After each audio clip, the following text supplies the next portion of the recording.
Hello friends, कैसे हैं आप लोग। आज हम पढ़ेंगे इन द किंगडम ऑफ फूल्स। तो चलिए शुरू करते हैं। Topic in the kingdom of fools, folk tale from A.K. Ramanujan. Let us see the theme of the story. The story highlights the wisdom, sensibility and presence of mind of Guru, as without that the disciple would have lost his life. इस line का meaning आप end of the story में समझेंगे कि ये जो गुरु उसने अपना माइंड कैसे लगाया और डिसाइपल की लाइफ कैसे बचाई। नहीं तो उनके बिना, गुरु के बिना जो डिसाइपल है वो अपनी लाइफ खो देता। तो चलिए इंट्रोडक्शन देखते हैं। Let us discuss the title of the story in the kingdom of fools, which means the state where people are not so wise, they are not intelligent.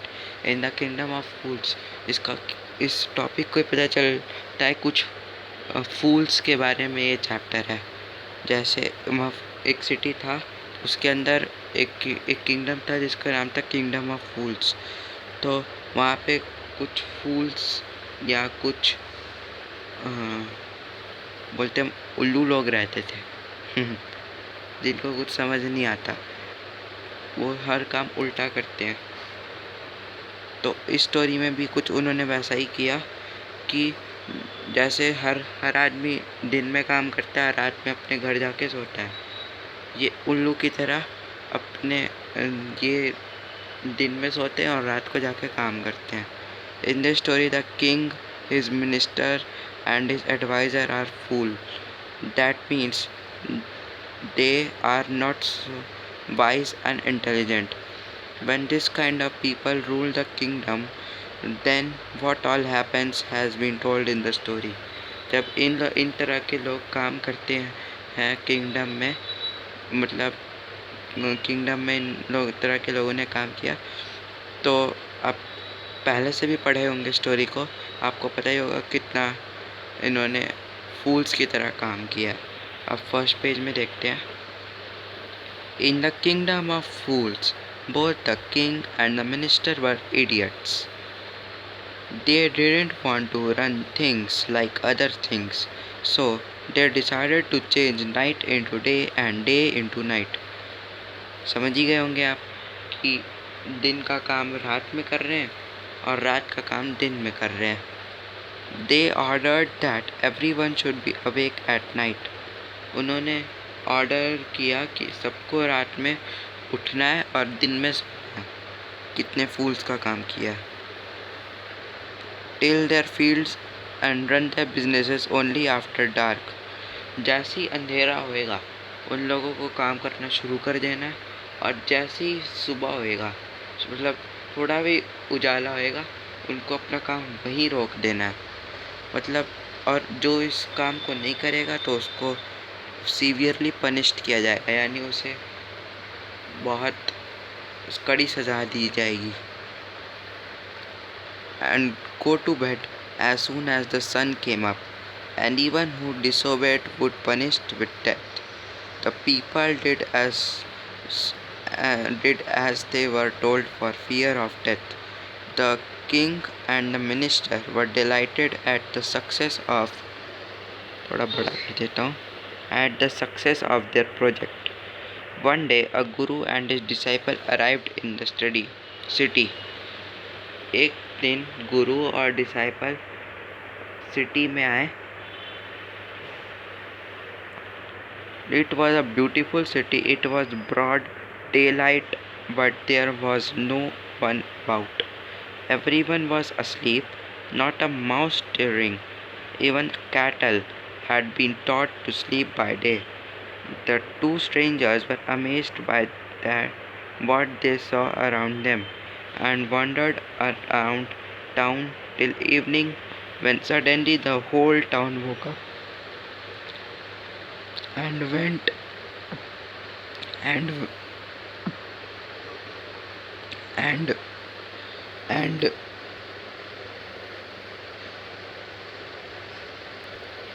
Sorry, थोड़ा आवाज़ में कुछ हो गया था। wandered around town till evening, when suddenly the whole town woke up and went about its nightly business. The two men were hungry. तो जैसे जो दो स्ट्रेंजर्स बोले, चाहे गुरु और डिसाइपल जो आए थे, वो सिटी में आए।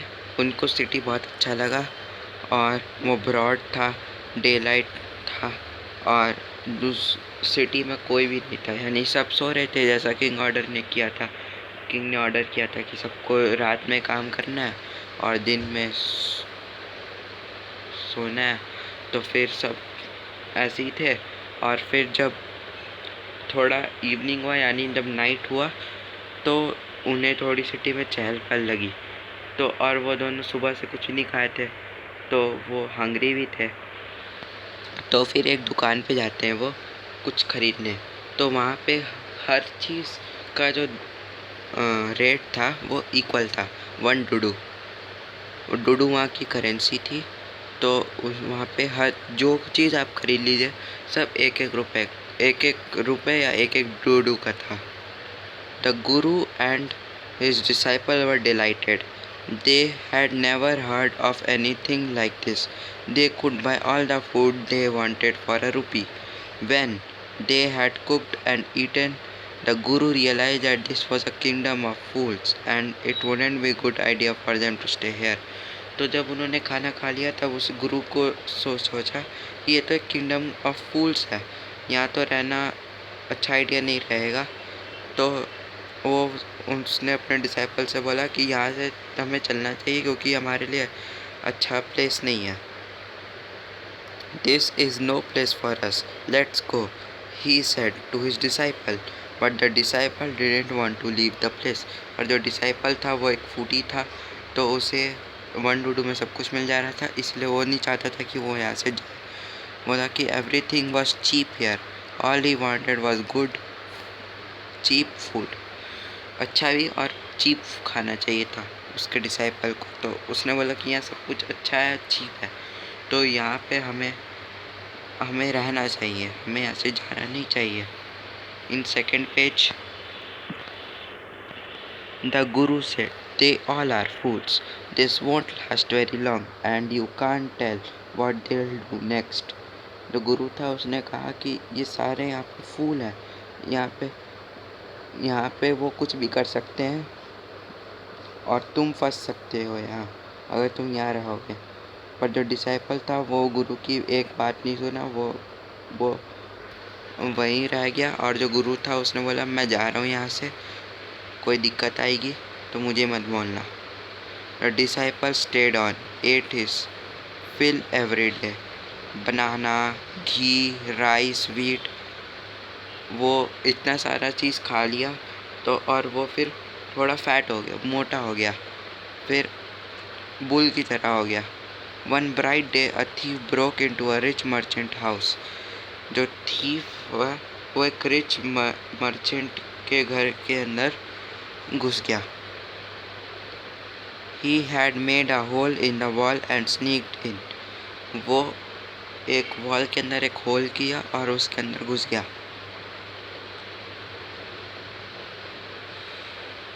And as he was carrying out his loot, the wall of the old house collapsed on his head and killed him on the spot. His brother ran to the king and complained, Your Highness, when my brother was pursuing his ancient trade, a wall fell on him and killed him.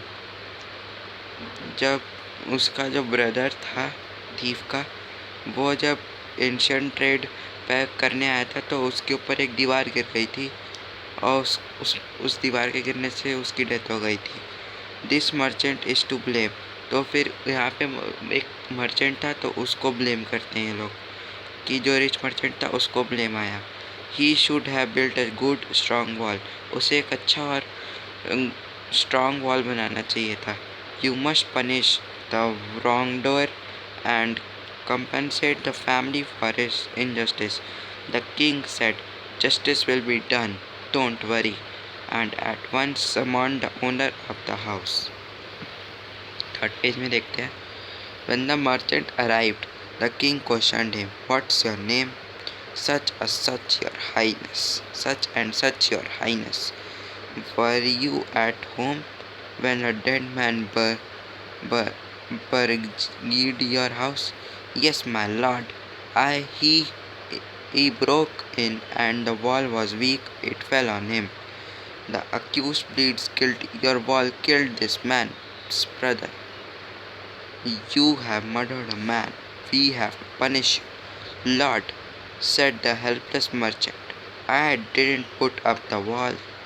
जो merchant था तो उसने बोला कि मैंने कोई wall नहीं लगाई, जो ब्रिकलेयर था उसने वॉल लगाई। अब ब्रिकलेयर भी ब्लेम होता है फिर। "It's really the fault of man who built the wall. He didn't he didn't build it right. You should punish him." "Who's that?" अब कंटिन्यूशन देखते हैं। "My lord, this wall is built by my father's time.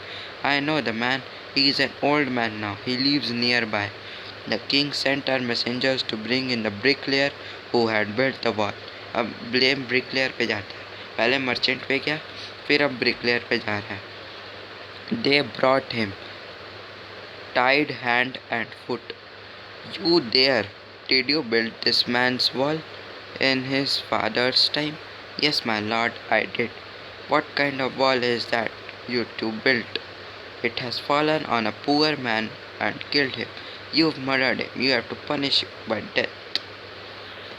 Continuation. Before the king could order the execution, the poor bricklayer pleaded, "Please listen to me before you give me your orders. It's true I built this wall and it was no good, but that was because of my mind was on not on it. I remember why well a dancing girl who was going up and down that street all day with her anklets jiggling, and I couldn't keep my eyes or my mind on the wall I was building." तो अब जो fault है वो अब जो blame है वो अब डांसिंग गर्ल पे जाता है। पहले मर्चेंट पे गया, फिर आपको ब्रिकलेयर पे गया, फिर ब्रिकलेयर बोला कि जब मैं काम कर रहा था तो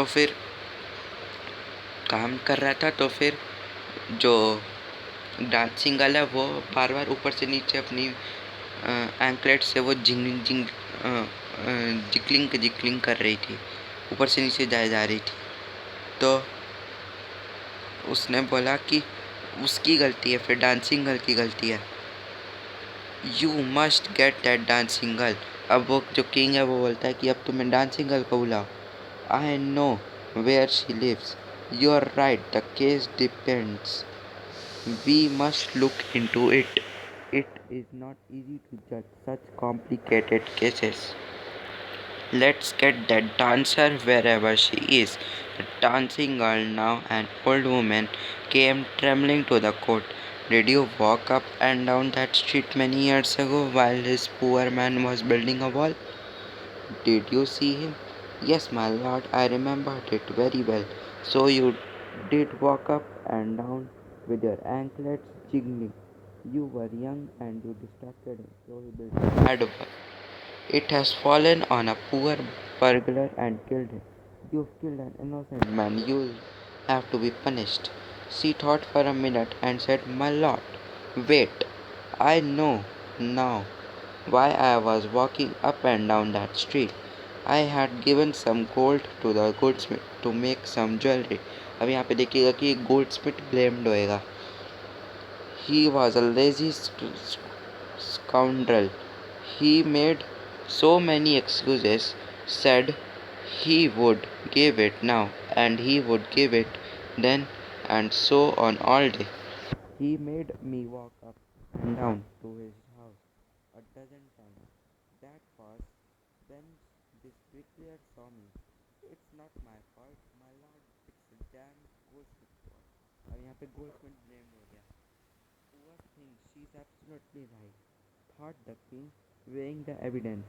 "We've got the real culprit at last. Get the goldsmith wherever he is hiding." At once the king's bully searched for the goldsmith, who was hiding in a corner of his shop. When he heard the accusation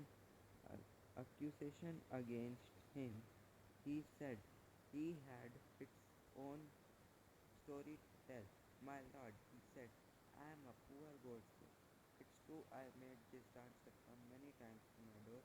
I gave her excuses because I couldn't finish making her jewelry. Before I finished the rich merchant's order, they had a wedding coming and they wouldn't wait. You know how impatient rich men are. Who is the rich merchant who kept you from finishing this poor woman's jewelry? Made her walk up and down, which distracted this bricklayer, which made a mess to his wall, which has now fallen on an innocent man and killed him. तो सबसे पहले blame जो था वो rich merchant पे लगा, फिर bricklayer पे लगा, फिर ब्रिकलेयर के बाद वो डांसिंग गर्ल पे लगा, डांसिंग गर्ल के बाद वो गोल्डस्मिथ पे लगा। अब गोल्डस्मिथ बोलता है कि फिर से रिच मर्चेंट पे ब्लेम जाएगा कि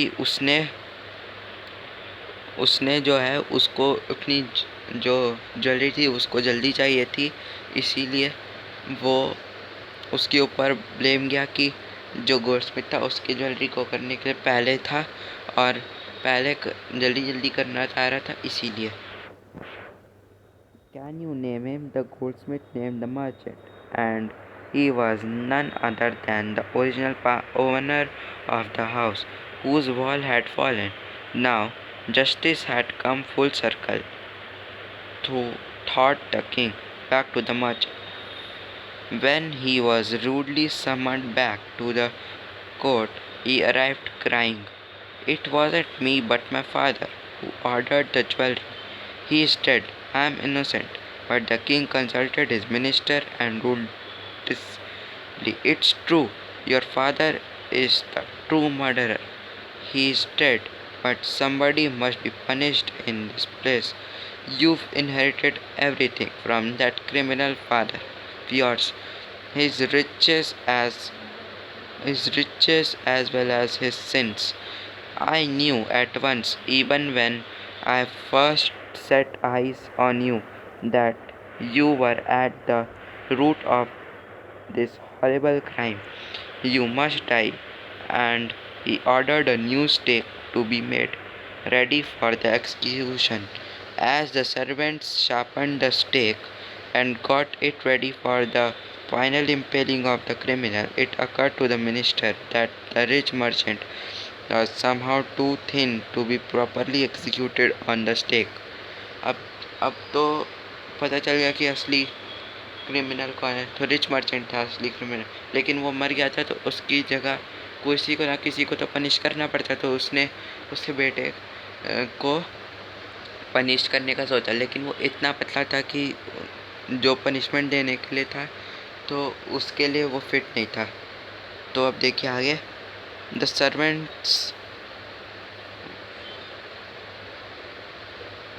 servants were immediately sent all over the town looking for a man who would fit the stake, and their eyes fell on the disciple who had fattened himself for months on bananas and rice and wheat and ghee.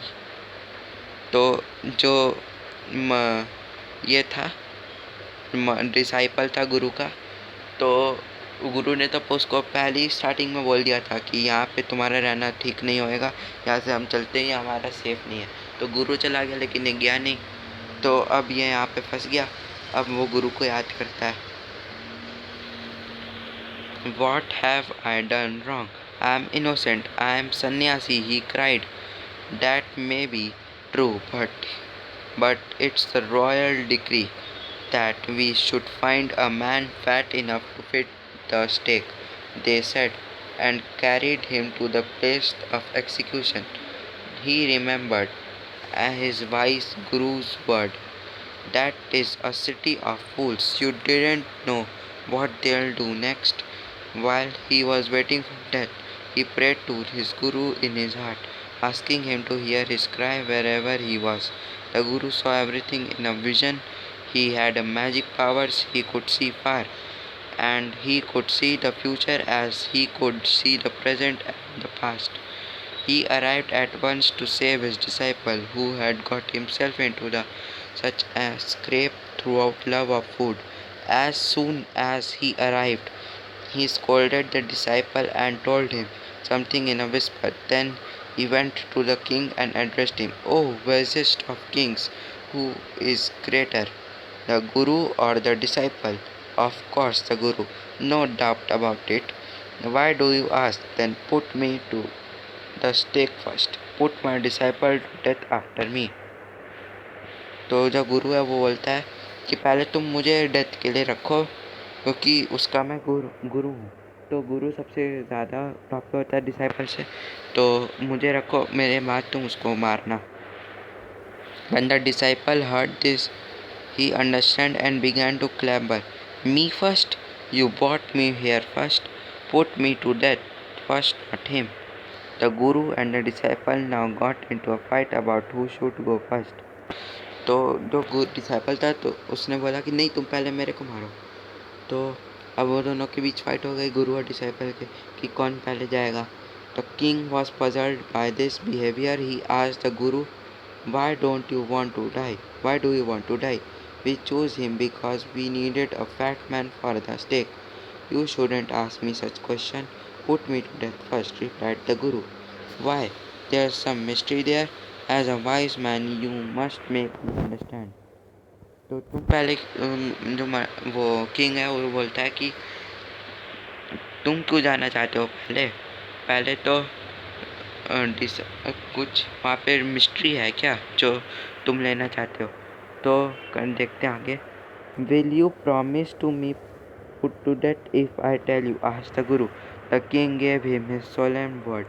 The Guru took him aside out of the servant's earshot and whispered to him, "Do you know why we want to die right now, the two of us?" अब यहाँ से देखिए कितना funny लगेगा कि वो बोलेगा कि पहले जो किंग था वो तो बोलता है कि वहाँ पे कुछ मिस्ट्री है क्या, तुम पहले जा रहे हो। तो जो गुरु है वो उसको किंग को उसको साइड लेके जाता है कोने में और बोलता है उसको, धीरे से बोलता है कि वो तुमको पता है कि वहाँ पे मिस्ट्री है कुछ। We've been all over the, तुम्हें पता है हम पहले क्यों जाना चाहते हैं वहाँ। तो गुरु पूछता है, वो किंग पूछता है कि बताओ। तो "We've been all over the world, but we've never found a city like this or a king like you. That stake is stake of the God of justice. It's new. It has never had a criminal on it. Whoever dies on it first will be reborn as the king of this country." ये जो गुरु है वो बोलता है कि जो पहले अभी मरेगा वो अगले अपने बर्थ में किंग बनेगा, और जो बाद में मरेगा उसका डिसाइपल यानी उसका सर्वेंट बनेगा। "It's new, it has never reborn the king of his, and whoever goes next will be the future minister of his country. We are sick of our existing life. It would be nice to enjoy ourselves as king and minister for a while. Now keep your word, my lord, and put us to death. Me first, remember." The king was now thrown into deep thought. He didn't want to lose the kingdom to someone else in the next round of his life. He needed time, so he ordered the execution postponed to the next day and talked in secret with his minister. "It's not right for us to give the kingdom to others in the next life. Let's go on the stake ourselves and will be reborn as king and minister again. Holy men do not tell lies," he said, and the minister agreed. अब जो king था वो जो kingdom का king था वो मान गया गुरु की बात। ऐसा होएगा नहीं, लेकिन वो इतने बड़े फूल थे कि वो मान गए कि नेक्स्ट जब रिबॉर्न होंगे तो हम ज़रूर मिनिस्टर बनेंगे और हमें ये किंगडम लूज़ करना नहीं चाहते। तो वो इतने फूल थे कि वो उस बात को मान भी गए। अब आगे देखते हैं। When the first man comes to you, put him to death first, then do the second. Those are my orders. Don't make any mistake. That night the king and his minister were secretly to the prison, released the Guru and the disciple, disguised themselves as the two, and arranged beforehand with loyal servant, were taken to the stake and promptly executed. When the bodies were taken down to be thrown to crows and vultures, the people panicked. They saw before them the dead bodies of the king and the minister. The city was in confusion. All night they mourned and discussed the future of the kingdom. Some people suddenly thought of the Guru and the disciple and caught up with them as they were preparing to leave town unnoticed. We people need a king and a minister, said someone. Others agreed. They begged the Guru and the disciple to be their king and their minister. It didn't take many arguments to persuade the disciple, but it took longer to persuade the Guru. They finally agreed to rule the kingdom of the foolish king and the silly minister on the condition that they could change all the old laws. From then on, night would again be night and day would again be day. तो जब जो ministers थे kingdom of फूल्स के जो king था वो अब उसने मान लिया कि अब तो हमें नेक्स्ट रीबर्थ में हमें बनना है, तो वो सोचा कि ये तो होना ही है, तो वो ऐसे भी फूल्स थे, तो अब वो गया तो फिर जो नाइट था वो नाइट ही रह गया और जो डे था वो डे ही रह गया.